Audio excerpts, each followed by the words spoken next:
नमस्कार दोस्तों, general science में आप सभी का स्वागत है। ये हम लोग घट्टा चक्र का भारतीय इतिहास का हल प्रश्न पत्र देख रहे थे, तो जिसमें ये मध्यकालीन भारतीय इतिहास में हम लोग दिल्ली सल्तनत के जो सुल्तान वगैरह थे उनका कालक्रम और उनके सरकमटेंसेस जो भी था उसका देख चुके थे। अब हम इसका प्रशासन देखेंगे कि दिल्ली सल्तनत का प्रशासन क्या था।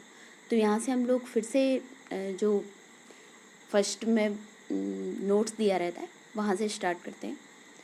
तो क्या है, गुलाम वंश के सुल्तानों ने 1206 से 1290 ईस्वी तक शासन किया था। ठीक है, कब से कब तक किया था? 1206 से 1290 तक। ठीक है, खिलजी वंश ने 1290 से 1320 तक शासन किया। तुगलक वंश ने शासकों ने 1320 से 1412 तक शासन किया और सैयद वंश ने 1414 से 1451 तक शासन किया था। लोधी वंश के शासकों ने 1451 से 1526 तक शासन किया। तो इसमें सबसे ज़्यादा जो दीर्घकालीन था वो किसका था? तुगलक वंश का था। ठीक है, तुगलक वंश का आ जाएगा सबसे अधिक।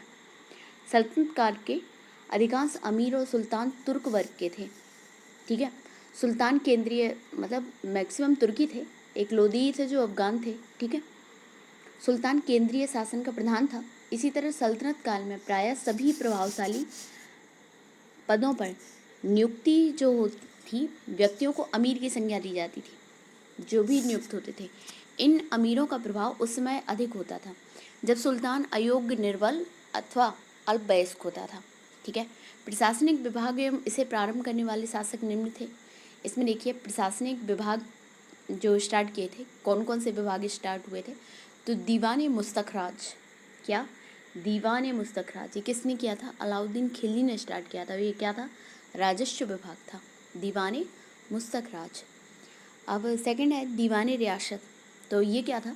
दीवान रियासत जो थी बाजार नियंत्रण विभाग था। तो ये भी अलाउद्दीन खिलजी ने स्टार्ट किया था। दीवान मुस्तखराज और दीवान रियासत ये दोनों अलाउद्दीन खिलजी ने स्टार्ट किए थे। दीवान अमीर कोही ये मोहम्मद बिन तुगलक ने स्टार्ट किया था। ठीक है, दीवान अमीर कोही किसने स्टार्ट किया था? मोहम्मद बिन तुगलक ने। ठीक है, नेक्स्ट है दीवान खैरात। तो दीवान खैरात किसने किया था? खैरात दान विभाग का। तो ये फिरोज शाह तुगलक ने किया था स्टार्ट। दीवान बंदगान ये भी फिरोज शाह तुगलक ने किया था। ठीक है, तो फिर से देख लेते हैं। दीवान मुस्तखराज और दीवान रियासत ये दोनों, मुस्तखराज राजस्व से संबंधित है और रियासत जो है वो बाजार नियंत्रण विभाग से संबंधित है। ये दोनों अलाउद्दीन खिलजी ने स्टार्ट किए थे। दीवान अमीर कोही ये कृषि विभाग से संबंधित था जो कि मोहम्मद बिन तुगलक ने स्टार्ट किया था। दीवान खैरात दान विभाग था जो फिरोज शाह तुगलक ने स्टार्ट किया था। इसके बाद है दीवान बंदगान। तो ये फिरोज शाह तुगलक नहीं, तो खैरात और बंदगान। बंदगान इसलिए ये जो दास, बहुत सारे दास रखता था फिरोज शाह तुगलक, तो दासों की देखभाल, उनकी व्यवस्था के लिए इसने दीवान बंदगान स्टार्ट किया था। ठीक है, विभाग और उनकी कार्यविधियाँ क्या हैं? दीवान अर्ज, दीवान अर्ज क्या है? सेना विभाग से संबंधित है। ठीक है, दीवान रिशातल ये किससे संबंधित था? धार्मिक मुद्दों से संबंधित था, विदेशी मामलों की देखरेख से संबंधित था। रिशातल किससे? धार्मिक मुद्दों से और विदेशी मामलों। दीवान इंसा ये सरकारी पत्र व्यवहार से संबंधित था। और दीवान वजारत वित्तीय मामलों से संबंधित राजस्व विभाग था। वजारत राजस्व विभाग से था या फिर वित्तीय मामला से संबंधित था वजारत। ठीक है, वजारत एक ऐसी संस्था थी जिसे इस्लामी संविधान में मान्यता दी गई थी। जिन गैर अरबी संस्थानों को अंतर्मुक्त किया गया तथा मुस्लिम सम्राट के अधीन मंत्रिपरिषद के लिए जो नाम व्यवहार में लाए गए उन्हें वजारत की संज्ञा दी गई। ठीक है, वजारत को एक संस्था के रूप में अपनाने की प्रेरणा अब्बासी खलीफाओं ने फारस से ली थी। महमूद गजनवी के राज्यकाल में अब्बास फजल बिन अहमद प्रथम वजीर हुए जो शासन व्यवस्था चलाने में निपुण थे। राज्य का प्रधानमंत्री वजीर कहलाता था। वजीर मुख्यतः राजस्व विभाग का प्रधान होता था। राजस्व विभाग मतलब दीवान वजारत। ठीक है, उसका प्रधान होता था कौन? वजीर। इस दृष्टि से वह लगान, कर व्यवस्था, दान, सैनिक व्यय आदि सभी की देखभाल करता था। तुगलक काल मुस्लिम भारतीय वजारत का स्वर्णकाल था। कौन सा काल वजारत को स्वर्णकाल था? तो ये तुगलक काल था। ठीक है, फिरोज तुगलक के समय वजीर का पद अपने चरमोत्कर्ष पर था। ठीक है, दशमलव प्रणाली पर के आधार पर सेना का संगठन और पदों का विभाजन किया गया था। घुड़सवारों की टुकड़ी का प्रधान सरे खेल कहलाता था। तो सरे खेल क्या कहलाता था, कौन कहलाता था? ये घुड़सवारों की टुकड़ी का जो प्रधान होता था उसे क्या बोलते थे? सरे खेल। 10 सरे खेल के ऊपर एक सिपह सलार, 10 सिपह सलारों के ऊपर एक अमीर, 10 अमीरों के ऊपर एक मलिक और 10 मलिकों के ऊपर एक खान होता था। ठीक है, तो सबसे बड़ा खान होता था। सुल्तान सेना का मुख्य सेनापति होता था। जो सेना का मुख्य सेनापति होता था वो कौन होता था? सुल्तान ही होता था। फिरोज तुगलक के कुरान के नियमों की दृष्टि में रखकर निर्धारण किया। उसने कुरान में अनुमोदित 4 कर लगाने की अनुमति दी। तो कुरान में कौन कौन से 4 कर थे? खराज, जजिया, खुम्स और जकात। खुम्स जो होता था वो क्या होता था? लूट का धन होता था खुम्स। ठीक है, और जो युद्ध में शत्रु राज्य की जनता से लूट में प्राप्त होता था उसे खुम्स कहते थे। इस लूट का 4/5 भाग जो होता था, लूट के मिलता था उसको क्या करते थे? 4/5 भाग सैनिकों में बांट दिया जाता था और शेष केवल 1/5 भाग जो होता था वो राजकोष में जमा होता था। किंतु अलाउद्दीन खिलजी और मोहम्मद बिन तुगलक ने 4/5 भाग राजकोष में रखा और शेष 1/5 भाग सैनिकों में बांटा। ठीक है, तो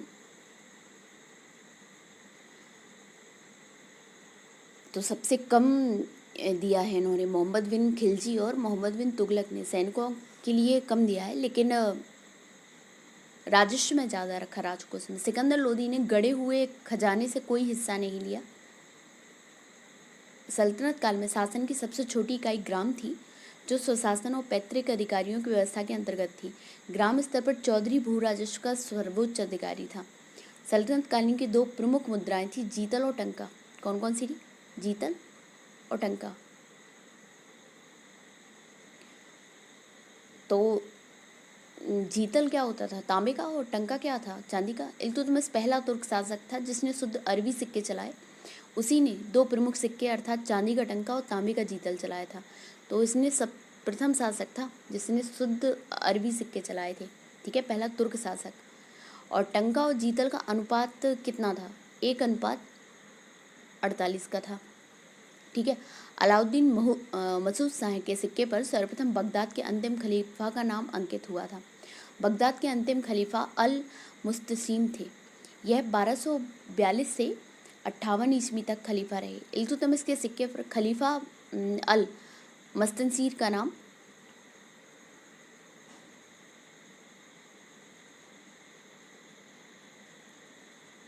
उल्लिखित था, जो 1226 से 42 ईस्वी तक खलीफा रहे। हदीस एक इस्लामिक कानून है, जबकि जवाबित राज्य कानून से संबंधित है। ठीक है, तो ये तो हो गया विवरण। अब हम लोग क्वेश्चन आंसर देखते हैं। इतिहासकार वर्णी ने दिल्ली के सुल्तानों के अधीन भारत में शासन को वास्तव में इस्लामी नहीं माना, क्योंकि अधिकतर आबादी इस्लाम का अनुसरण नहीं करती थी। ठीक है, इसलिए उसने नहीं माना। क्या था इसमें? इतिहासकार वर्णी ने दिल्ली के सुल्तानों के अधीन भारत में शासन को वास्तव में इस्लामी नहीं माना है, क्योंकि सल्तनत काल में अधिकतर आबादी इस्लाम का अनुसरण नहीं करती थी। सेकंड है, सल्तनत काल के अधिकांश अमीर एवं सुल्तान किस वर्ग के थे? तो तुर्क वर्ग के थे, जो अमीर और सुल्तान थे। ठीक है, नेक्स्ट है, सल्तनत काल के अधिकांश अमीर और सुल्तान तुर्क वर्ग के थे। सुल्तान केंद्रीय शासन का प्रधान था। इसी तरह सल्तनत काल में प्राय सभी प्रभावशाली पदों पर नियुक्त व्यक्तियों को अमीर की संज्ञा दी जाती थी, और इन अमीरों का प्रभाव उस समय अधिक होता था जब सुल्तान कमजोर या अल्पवयस्क हो। ठीक है, ये तो हम लोग के अभी भी होता है, जैसे प्रधानमंत्री और जो मुख्य सचिव में टर्म से क्या आते हैं, वो भी तो यही होता है। दिल्ली सल्तनत के राजस्व प्रशासन में राजस्व वसूली के प्रभारी को आमिल कहा जाता था। दिल्ली के सुल्तानों की में एकता प्रणाली एक प्राचीन देसी संस्था थी। मीर बख्शी का पद दिल्ली के खिलजी सुल्तानों के शासनकाल में अस्तित्व में आया। तो इसमें से केवल एक सही है। ठीक है, बाकी दोनों गलत हैं। क्या होगा इसमें? दिल्ली सल्तनत के राजस्व प्रशासन में प्रत्येक परगना पर एक आमिल था या अमल गुजार की नियुक्ति की जाती थी, जो परगने के राजस्व संग्रह का कार्य करता था। एकतर प्रणाली भारत की प्राचीन देसी संस्था न होकर अरब की मौलिक प्रणाली थी, जिसका उद्भव, एकतर प्रणाली क्या थी? देसी नहीं थी, क्या थी? अरब की थी मौलिक प्रणाली। जिसका उद्भव पश्चिमी एशिया में हुआ था। इसे दिल्ली सल्तनत में इल्तुतमिश द्वारा लागू किया गया था। मीर बख्श जो था सैन्य विभाग का प्रमुख और मनसबदारों का प्रमुख मुगल काल का पद है, ना कि सल्तनत का। ठीक है, सल्तनत काल में सैन्य विभाग का प्रमुख दीवाने आरिज कहलाता था। तो सल्तनत काल में जो सैन्य विभाग का प्रमुख था उसे क्या बोलते थे? दीवाने आरिज। ठीक है, नेक्स्ट है, निम्नलिखित में से कौन सी एक विशिष्टता एकता व्यवस्था की नहीं थी? तो क्या थी? एकता एक राजस्व एकत्रित करने की व्यवस्था थी। सियासतनामा एकता व्यवस्था की जानकारी का स्रोत था। एकता से एकत्रित राजस्व सीधा सुल्तान के खाते में जाती थी और मुक्ति को एकता से एकत्रित राजस्व के सैनिक रखने पड़ते थे। तो इसमें सी गलत होगा, क्योंकि ये सुल्तान के खाते में नहीं जाती थी, ये सैनिकों ही के खर्च में होता था। भारत में सल्तनत काल के दौरान इल्तुतमिश द्वारा एकता प्रणाली का प्रचलन किया गया। एकता व्यवस्था के तहत एकता के धारक को उस क्षेत्र से राजस्व और करों को एकत्रित करने की जिम्मेदारी दी जाती थी। एकता से एकत्रित राजस्व सीधा सुल्तान के खाते में नहीं जाता था, बल्कि इसी राजस्व से मुक्ति अपने सैन्य और प्रशासनिक व्यय पूरे करता था तथा उसे इस राजस्व सुल्तान की सेवा हेतु सैनिक रखने पड़ते थे। खालसा भूमि से प्राप्त आय सीधे सुल्तान के खाते में जाती थी। जो सुल्तान के खाते में सीधी जाती थी वो कौन सी थी? वो खालसा भूमि से प्राप्त जो राजस्व था ना, वो जाता था। ठीक है, अबू अली हसन इब्न अली तुसी निज़ामुल मुल्क की फारसी पुस्तक सियासतनामा में प्रारंभिक एकता व्यवस्था का विवरण मिलता है। तो किस में मिलता है? अबू अली हसन इब्न अली तुसी की निज़ामुल मुल्क की फारसी पुस्तक में। नेक्स्ट है, मध्यकालीन भारत के संदर्भ में निम्नलिखित में से कौन सा आकार की दृष्टि से आरोही क्रम में सही अनुक्रम है? तो सबसे पहले परगना, फिर सरकार, फिर सूबा। मतलब सूबा सबसे बड़ा होता था, परगना छोटा होता था। ठीक है, मिड में सरकार आ जाएगी। मध्यकालीन भारत के संदर्भ में संपूर्ण साम्राज्य को सूबा में बांटा गया था। सूबेदार सूबे के शासक का प्रमुख अधिकारी था। प्रशासन की दृष्टि से प्रत्येक सूबे को अनेक इकाइयों में बांटा गया था। इन इकाइयों को सरकार कहा जाता था। प्रत्येक सरकार का प्रमुख अधिकारी फौजदार होता था। देखो, सूबे का कौन था? तो सूबेदार, और जो सरकार का था वो कौन था? फौजदार। प्रत्येक सरकार को पुनः परगना या महल में विभाजित किया गया था। यहाँ का प्रमुख अधिकारी सिकदार होता था। तो जो परगना का होता था वो कौन था? सिकदार। तो कौन था? सबसे पहले सूबेदार था, सूबेदार के नीचे क्या था? फौजदार, और फौजदार के नीचे सिकदार। परगना के अंतर्गत गांव होते थे जिन्हें मावदा या दीह कहा जाता था। तो मावदा और दीह के किसे कहा जाता था? जो परगना के अंदर गांव थे उनको कहा जाता था। मावदा के अंतर्गत बहुत छोटी छोटी सी बस्तियां होती थी जिन्हें नागला कहा जाता था। शाहजहां के शासनकाल में परगना और सरकार के बीच एक और इकाई का निर्माण किया गया जिसे चकला कहते हैं। इसके अंतर्गत कुछ परगने आते हैं। अतः मध्यकालीन भारत में आकार की दृष्टि से सही आरोही अनुक्रम परगना, सरकार और सूबा होगा। दिल्ली सल्तनत दीवाने अर्ज विभाग की स्थापना किसने की? तो ये बलबन ने की थी। दीवाने अर्ज ये क्या था? सैन्य विभाग था ना। क्या था इसमें? दिल्ली सल्तनत गुलाम वंश के शासक बलबन ने सैन्य व्यवस्था सुदृढ़ करने के उद्देश्य से दीवाने अर्ज विभाग की स्थापना की। सर्वप्रथम बलबन ने ही तत्पर सेना रखने की शुरुआत की। बलबन ने इमादुल मुल्क को दीवाने आरिज नियुक्त किया और उसे रावत अर्ज की उपाधि दी। आरिज विभाग का मुख्य कार्य सैन्य भर्ती, सेना को अस्त्र शस्त्र सुसज्जित करना और वेतन विवरण आदि था। नेक्स्ट है दीवाने मुस्तखराज। तो ये अलाउद्दीन खिलजी हैं। दीवाने अमीर कोही मोहम्मद बिन तुगलक है। दीवाने खैरात फिरोजशाह तुगलक है। दीवाने रियासत ये बलबन नहीं है। दीवाने रियासत तो ये गलत हो जाएगा, डी गलत पूछ रहा है इसमें। तो दीवानी रियासत कौन था? अलाउद्दीन खिलजी ही था। ठीक है, मुस्तखराज जो रियासत क्या था? बाजार नियंत्रण प्रणाली, और मुस्तखराज क्या था? राजस्व विभाग। ठीक है, नेक्स्ट है दीवाने बंदगान। तो फिरोजशाह तुगलक बिल्कुल दासों के लिए बनाया था। दीवाने मुस्तखराज बलबन। तो दीवाने को ही अलाउद्दीन खिलजी बिल्कुल नहीं। दीवाने अर्ज मोहम्मद तुगलक तो नहीं, ये तीनों गलत हैं, बाकी एक ही सही है इसका। तो दीवाने बंदगान विभाग का गठन फिरोजशाह तुगलक ने किया। यह विभाग दासों की देखरेख करता था। फिरोज के शासनकाल में दासों की संख्या में अभूतपूर्व वृद्धि हुई। अफीक के लेखानुसार राजधानी तथा प्रांतों में दासों की संख्या बढ़कर 1,80,000 हो गई। अलाउद्दीन खिलजी ने राजस्व व्यवस्था से भ्रष्टाचार और लूट को समाप्त करने के लिए एक नए विभाग दीवाने मुस्तखराज की व्यवस्था की। तो क्या था? राजस्व व्यवस्था से संबंधित था दीवाने मुस्तखराज। और दीवाने बंदगान दासों से।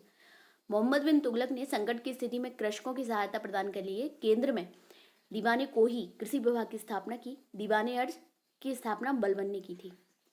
नेक्स्ट है सल्तनत काल में दीवाने अमीर कोही विभाग की स्थापना किसने की थी?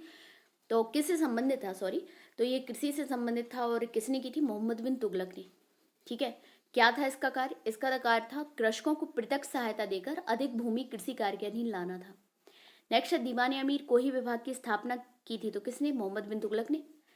मिलान करना है, दीवाने अर्ज, दीवाने रिशातल, दीवाने इंसा, दीवाने वजारत। तो दीवाने इंसा किससे संबंधित होता था? यह सरकारी पत्र व्यवहार से संबंधित था। दीवाने रिशातल किससे संबंधित था?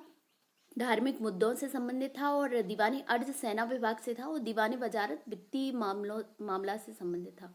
ठीक है, तो क्या हो जाएगा इसका? 1 का 4 हो जाएगा। देख लेते हैं, 1 का 4, A का 4। ठीक है, D हो जाएगा इसमें आंसर इसका। ठीक है, तो दीवाने अर्ज सेना विभाग से, दीवाने रिशातल धार्मिक मुद्दों से संबंधित या विदेशी मामलों से संबंधित, और दीवाने इंसा सरकारी पत्र व्यवहार से संबंधित, और दीवाने वजारत वित्तीय मामला से संबंधित। दीवाने अर्ज विभाग संबंधित था तो किससे था? अर्ज, ये था रक्षा विभाग से या फिर सैन्य विभाग से। दीवाने आरिज या आरिज मुमालिक सल्तनत काल में सैन्य विभाग का प्रमुख अधिकारी होता था। अच्छा, जो दीवाने अर्ज था उसके प्रमुख अधिकारी को क्या बोलते थे? दीवाने आरिज या आरिज मुमालिक। ठीक है, आरिज मुमालिक का विभाग ही दीवाने अर्ज कहलाता था। इस विभाग की स्थापना किसने की थी? बलबन ने की थी। निम्न में से किस राजवंश के अंतर्गत विजारत का चरमोत्कर्ष हुआ? तो ये तुगलक वंश राजवंश के समय हुआ है विजारत का चरमोत्कर्ष। ठीक है, विजारत एक ऐसी संस्था थी जिसे इस्लामी संविधान में मान्यता दी गई। जिन गैर अरबी संस्थाओं को अंतर्मुक्त किया गया तथा मुस्लिम सम्राटों के अधीन मंत्री परिषद के लिए जो नाम व्यवहार में लाए गए थे उन्हें विजारत की संज्ञा दी गई थी। विजारत को एक संस्था के रूप में अपनाने की प्रेरणा अब्बासी खलीफाओं ने फारस से ली थी।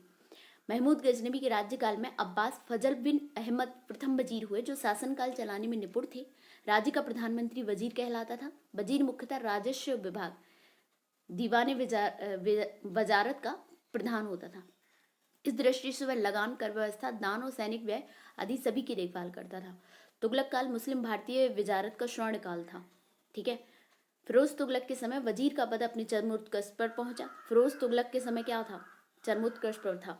और गयासुद्दीन तुगलक ने कार्यकाल में ये नया प्रयोग किया जिसके अंतर्गत अपने भूतपूर्व वजीरों ख्वाजा खातिर, ख्वाजा मुअज्जम और निजामुल मुल्क जुनैदी को सम्मानपूर्वक आमंत्रित किया। ठीक है, और यह उसके विचारों को भी महत्व देता था। नेक्स्ट है मध्यकाल की सरकार एक समग्र संरचना थी। ये विलय था, किसका विलय था? फारसी, अरबों का, तुर्क, मंगोल और भारतीय तत्वों का। तो जो क्या कहलाएगा? सल्तनत काल कह लीजिए। तो किसका समग्र संरचना थी? इसमें फारसी, अरबी, तुर्क, मंगोल, भारतीय तत्व सभी थे। ठीक है, निम्न में से कौन भूमि उत्पाद पर कर लगने वाले कर को इंगित करता था? तो भूमि उत्पाद पर कर, तो खराज होगा। और क्या होगा? खुम्स तो लूटा हुआ धन होता था। उश्र मुक्तई, तो ठीक है, खुम्स नहीं होगा, बाकी खराज होगा, उश्र होगा और मुक्तई होगा। ठीक है, क्या था? खुम्स भूमि उत्पाद पर लगने वाला कर नहीं था, अपितु यह एक धर्मनिरपेक्ष कर था। खुम्स लूट का धन था जो युद्ध में शत्रु राज्य की जनता से लूट में प्राप्त होता था। इस लूट का 4/5 भाग सैनिकों में बांट दिया जाता था और शेष 1/5 भाग राजकोष में जमा होता था। लेकिन जो अलाउद्दीन खिलजी और मोहम्मद बिन तुगलक थे, इन्होंने इसको उल्टा कर दिया था। क्या कि 4/5 भाग राजकोष में रखा और शेष से 1/5 भाग सैनिकों में बांटा। सिकंदर लोदी ने गड़े हुए खजाने से कोई हिस्सा नहीं लिया। खुम्स के अलावा अन्य सभी भूमि उत्पाद पर लगने वाले कर को इंगित करते हैं, मुक्तई, उश्र, खराज। ठीक है, भारत के किस मध्यकालीन शासक ने एकता व्यवस्था आरंभ की? तो इल्तुतमिश ने की थी एकता व्यवस्था की प्रारंभ। ठीक है, भारत में एकता व्यवस्था की शुरुआत इल्तुतमिश ने की थी। यह हस्तांतरणीय लगान अधिन्यास था। क्या था? एकता क्या था? एकता था हस्तांतरणीय लगान अधिन्यास। यह भूमि का एक विशेष खंड होता था जो सैनिक या सैनिक अधिकारियों को प्रदान किया जाता था, किंतु वे इस भूभाग के मालिक नहीं होते थे। ठीक है, मतलब एकता जिन्हें प्रदान किया था वो मालिक नहीं होते थे भूभाग के, वे केवल लगान का ही उपभोग कर सकते थे। ठीक है, सल्तनत काल में भू राजस्व का सर्वोच्च ग्रामीण अधिकारी कौन था? तो चौधरी था उस टाइम। चौधरी कौन थे? भूराजस्व का सर्वोच्च ग्रामीण अधिकारी था। ठीक है, नेक्स्ट है, अच्छा इसको पढ़ लेते हैं। सल्तनत काल में शासन की सबसे छोटी इकाई ग्राम थी, जो स्वशासन तथा पैतृक अधिकारियों की व्यवस्था के अंतर्गत थी। ग्राम स्तर पर चौधरी भू राजस्व का सर्वोच्च अधिकारी था। इस प्रकार राज्य के कर्मचारियों का किसानों से प्रत्यक्ष संपर्क न था, बल्कि वे वंशानुगत परंपरा से चले आ रहे गांव और जिले के अधिकारियों से संपर्क रखते थे और किसानों से लगान वसूल कर उन्हें देते थे। मुक्ति और बलि के कार्यों की देखभाल के लिए सुल्तान ख्वाजा नामक एक अधिकारी की नियुक्ति करता था। सर्व कर लगाया जाता था किस पर? तो ये सिंचाई कर था। फिरोज शाह तुगलक ने लगाया था ये। ठीक है, फिरोज तुगलक ने कुरान के नियमों को दृष्टि में रखकर कर निर्धारण किया। उसने कुरान में अनुमोदित 4 कर लगाने की अनुमति दी: खराज, जजिया, खुम्स और जकात।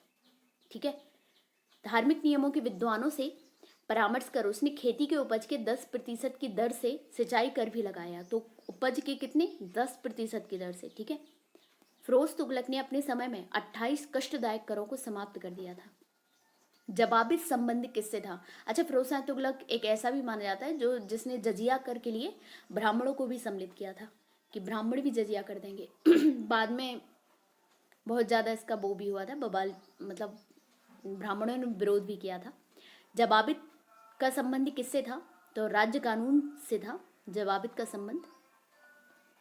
ठीक है, सल्तनत कालीन प्रशासनिक शब्दावली में जवाबित का संबंध राज्य के कानून से है। हदीस है एक, हदीस क्या है? इस्लामिक कानून होता है।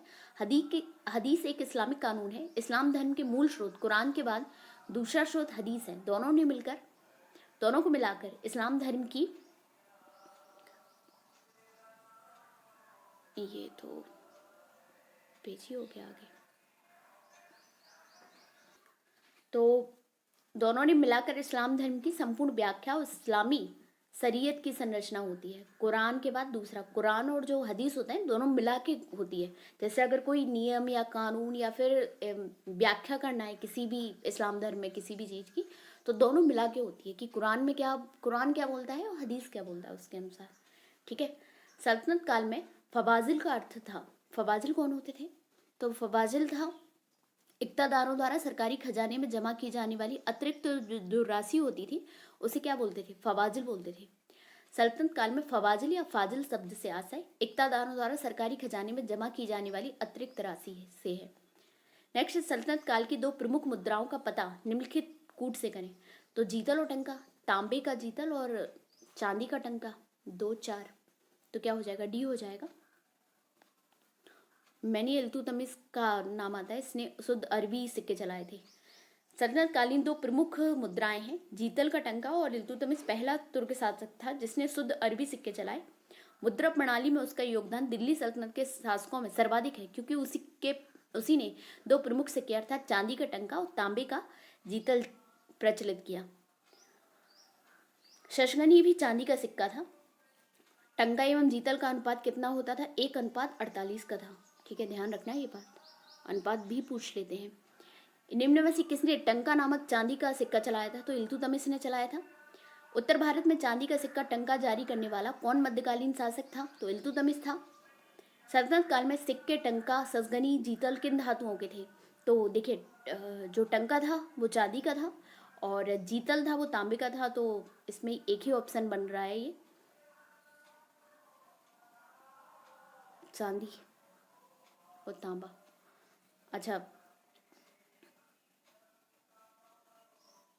ठीक है, ये हो गया। ससगनी चांदी का सिक्का था। ठीक है, नहीं तो आप वो हो, टंका और ससगनी ये दोनों चांदी के बनाए जाते थे और जीतल जो था वो किस में था? जीतल नामे का था। किसने सिक्कों पर बगदाद के अंतिम खलीफा का नाम सर्वप्रथम अंकित किया? तो ये अलाउद्दीन मसूद शाह थे, इन्होंने किया था। खलीफा का नाम सर्वप्रथम अंकित हुआ था। अलाउद्दीन मसूद शाह 1242 से 46 के सिक्के पर सर्वप्रथम बगदाद के अंतिम खलीफा का नाम अंकित हुआ था।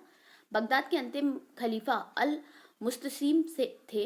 यह 1242 से 58 ईस्वी तक खलीफा रहे। इल्तुतमिश के सिक्के पर खलीफा अल मुस्तनसीर का नाम उल्लिखित था, जो 1226 से 42 तक खलीफा रहे। ठीक है, तो ये हम लोग का प्रशासन खत्म हो गया है, यहाँ पे समाप्त हो गया है।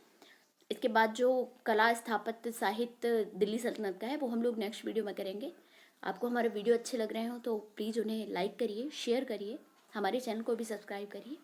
और भी अगर वीडियो देखना है तो मॉडर्न हिस्ट्री के भी हम लोग बना रहे हैं, प्राचीन भारतीय इतिहास के भी बनाए हुए हैं, और पीजीटी टीजीटी के लिए भी भारतीय इतिहास सब्जेक्ट से बनाए हुए हैं, और नेट के भी हम लोगों ने प्रीवियस ईयर पेपर का डिस्कशन किया है, तो आप देख सकते हैं।